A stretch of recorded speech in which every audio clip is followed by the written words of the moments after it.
لیتے ہیں یہ کہتے ہیں کہ ایک شخص بیوی بیٹے کو یا بیٹی کو گھر سے باہر نکال دے اور دوسری شادی کر لے، کیا حکم شرع ہوگا؟ دیکھیں، اگر تو اس طرح اس نے کیا کہ انہیں بے سہارا چھوڑ دیا، دوسری بیوی کو لے کر آیا، تو یقینی سی بات ہے یہ بہت بڑا گناہ ہے، اور اس کو گناہ کبیرہ ہی کہیں گے، کیونکہ نبی کریم صلی اللہ علیہ وسلم جس گناہ کے بارے میں کوئی وعید بیان فرما دے، آخرت کی سزا بیان فرما دے، اظہار غضب فرمائے، وہ گناہ کبیرہ ہوتا ہے۔ لہذا رحمت کونین صلی اللہ علیہ وسلم نے ارشاد فرمایا کہ جس کی دو بیویاں ہوں اور وہ ایک کو معلق چھوڑ دے، یعنی اس کا حقوق ادا نہ کرے، اس کو چھوڑ دے، دوسری کے ساتھ رہے، تو وہ بروز قیامت اس حال میں آئے گا کہ اس کی ایک جانب فالج زدہ ہوگی، یعنی بالکل کام نہیں کر رہی ہوگی، تو پتہ چلے گا دو بیویوں میں انصاف نہیں کیا اس نے۔ اور پھر بچی کو بھی نکال دینا، تو ایک دوسری بیوی کے جیسے ان کو نکالنا، یہ دل آزاری، پھر نفقہ نہ دینا، اگر نہیں دے رہا فرض کرے نکال کر، یہ دل آزاری، اور پھر انصاف نہ کرنا، یہ الگ گناہ کبیرہ، تو یہ بہت ہی بری چیز ہے۔ اور میں اکثر یہ عرض کرتا ہوں کہ اس کے اور بہت سارے اسباب ہو سکتے ہیں، لیکن ایک بہت بڑا سبب جو ہے وہ علم حاصل نہ کرنا ہے، ماں باپ کا صحیح دینی تربیت نہ کرنا ہے۔ ہم سمجھتے ہیں 6 کلمے سکھا دو، ایمان مفصل ایمان مجمل پڑھا دو، قرآن پاک ناظرہ پڑھا دو، اور کچھ مسنون دعائیں یاد کروا دو، نماز پوری یاد کروا دو، جو صورتیں یاد کروا دو، اور یہ پورا دین ہم نے دے دیا۔ بھائی یہ صرف تربیت نہیں ہوتی ہے، باطنی تربیت کون کرے گا؟ خوف خدا کون پیدا کرے گا؟ فکر آخرت کون پیدا کرے گا؟ دلائل قدرت پر غور و تفکر کی عادت کون ڈالے گا؟ یہ سب ماں باپ کی ذمہ داریاں ہوتی ہیں، لیکن بڑی معذرت کے ساتھ کہ ماں باپ کو خود بیچاروں کو پتہ ہو کہ ہماری کیا ذمہ داری ہیں، تب وہ پوری کریں گے۔ اکثر ماں باپ کو ایسا نہیں پتہ ہوتا، اور خصوصاً میں باہر کے لوگوں سے گزارش کرتا ہوں کہ خدارا آپ تربیت کا انداز سیکھیں۔ آپ کتنی بھی آپ سمجھتے ہیں کہ ہم بہت اچھی تربیت کر رہے ہیں، لیکن دینی لحاظ سے جس تربیت کی ریکوائرمنٹ ہے اس کو جاننا پڑے گا، ورنہ میں آپ سے کویسچن کرتا ہوں، ذرا ذہن میں غور کیجئے گا، جو ابھی آپ کی نسل ہے جن کی آپ نے تربیت کی، پھر ان کی نسل، پھر ان کی نسل، تیسری چوتھی نسل کے بارے میں غور کر لیجئے گا کہ وہ دین کے کتنے قریب ہوگی، کتنے دور ہوگی۔ اس لیے اللہ نے جو فرمایا کہ یا ایھا الذین آمنوا ادخلوا فی السلم کافہ، اے ایمان والو اسلام میں پورے داخل ہو جاؤ، یہ قیامت تک کے ہر مسلمان سے خطاب ہے، تو پھر ہم سے بھی ہے، تو کیا ہم پورے داخل ہوئے ہیں؟ اللہ تعالیٰ کے فرمان عالی شان کی ہمیں کوئی پرواہ نہیں؟ امریکہ میں رہنے والا، UK میں، اٹلی میں، جرمنی میں، کینیڈا میں رہنے والا وہاں کے قانون کو جیسا فالو کرتا ہے، اگر اللہ تعالیٰ کے حکم کو بھی ویسا وہ مانتا تو اس کے گھر میں برکت ہی برکت ہوتی اور بچے بھی تربیت یافتہ ہو جاتے۔ لیکن ہم دین کو اتنا لیتے ہیں جتنا ہمارا موڈ ہوتا ہے، جتنی دنیا اجازت دیتی ہے، اور دنیا کے لیے تو آنکھیں بند کر کے، ہم ناک بند کر کے دریائے دنیا میں غوطہ زن ہونے کے لیے تیار ہوتے ہیں۔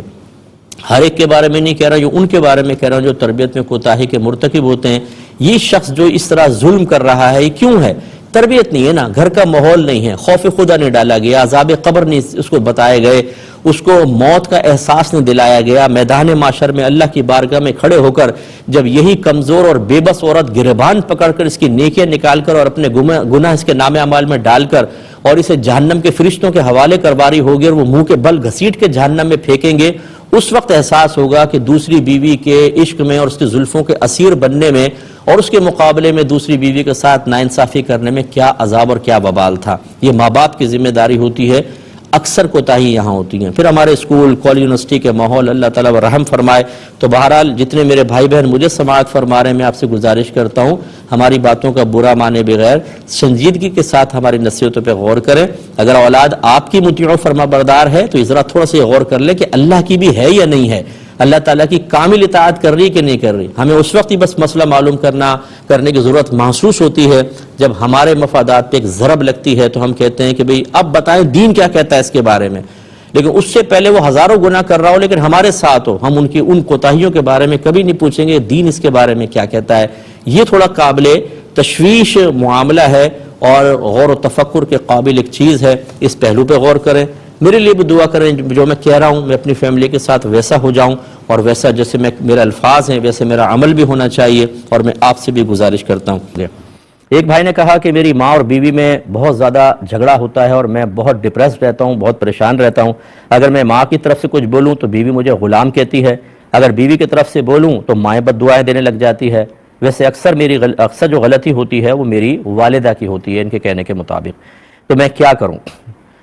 دیکھیں مسئلہ یہ ہے کہ عورتوں کے جھگڑے کبھی ختم نہیں ہو سکتے ہیں، اور عورتیں یہ فلمی ڈرامے خاص طور پہ دیکھ دیکھ کر یہ بہت زیادہ تربیت یافتہ ہو چکی ہیں۔ ایک اپنی چالاکی کر رہی ہوتی ہے، دوسری اپنی کر رہی ہوتی ہے، پھر آنسو جو ہیں، یہ بہنیں ہماری برا نہ مانیں، بہرحال آنسو جو ہیں وہ بلیک میل کرنے کے لیے، ایک مرد کو ایموشنل بلیک میلنگ کے لیے بہت ہی آسان سا ہتھیار ہے۔ ماں روئے تو آدمی تڑپ جائے، بیوی روئے تو تڑپ جائے۔ جب اس قسم کی صورتحال ہو کہ آپ حقیقت حال پر مطلع ہونا مشکل محسوس کریں، تو آپ گھر میں اعلان کر دیں کہ بھائی چاہے لڑو چاہے کچھ بھی کرو، گھر آپ کا ہے، میں باہر سے کما کر لاؤں گا، مجھے اپنی باتیں نہ بتاؤ، روز روز کے جھگڑوں سے میں پریشان ہو چکا ہوں، آپ خود آپس میں فیصلہ کرو۔ لڑ جھگڑ کے ٹھیک ہو جائیں گے، آپ بے فکر رہیں، لیکن اگر آپ منصف بننے کی حیثیت سے درمیان میں کودیں گے تو کبھی والدہ کی فیور کریں گے، اور ہو سکتا ہے غلطی آپ کی والدہ کی ہو تو یہ بیوی کے ساتھ ناانصافی، اور کبھی بیوی کا ساتھ دیں گے حالانکہ وہ غلطی پر ہے تو یہ ماں کی شدید بے ادبی، اور دونوں صورتوں میں آپ کے لیے تباہی ہے۔ اور میں بار بار یہ بات آخر میں پھر عرض کر دیتا ہوں اور بار بار کہتا رہتا ہوں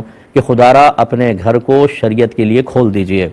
علم دین سیکھیں۔ اگر آپ کی والدہ نے علم دین سیکھا ہوتا نا اور اس کے تقاضے کے مطابق عمل کر رہی ہوتی، کبھی کسی کی بچی پر ظلم و ستم نہ کرتی، اور اگر بہو نے آپ کی زوجہ نے سیکھا ہوتا تو کبھی بھی وہ آپ کی والدہ کو تکلیف پہنچانے کا سوچتی بھی نہیں، کیونکہ رحمت کونین صلی اللہ علیہ وسلم نے واضح فرمایا کہ کامل مسلمان وہ ہے کہ جس کے ہاتھ اور زبان سے دوسرے مسلمان محفوظ رہیں۔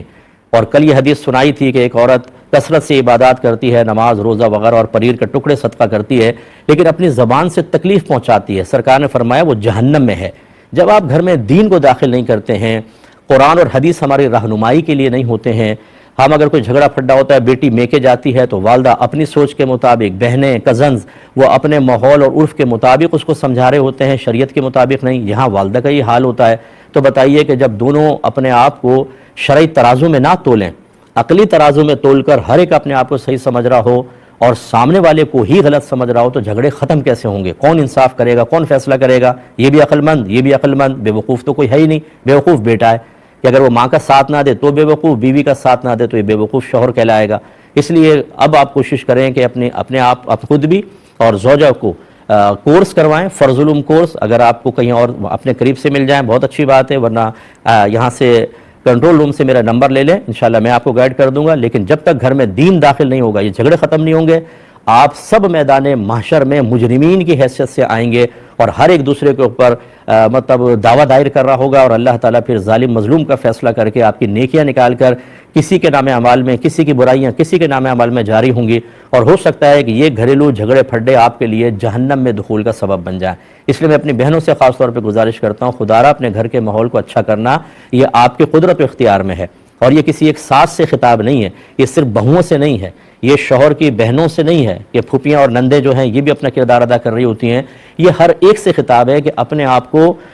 دنیا کے اندر ہمیشہ باقی رہنے والا مت سمجھیں، موت کا جھٹکا لگنے والا ہے، آپ مر کے جب قبر میں جائیں گے ہو سکتا ہے وہاں آپ کے ساتھ شدید معاملات ہو جائیں، اور پھر ڈے آف ججمنٹ آخرت کے اندر ہوگا، سخت معاملہ ہوگا۔ اس لیے اگر آپ سمجھتے ہیں کہ سامنے والا مجھ پر دنیا میں غالب نہ آئے،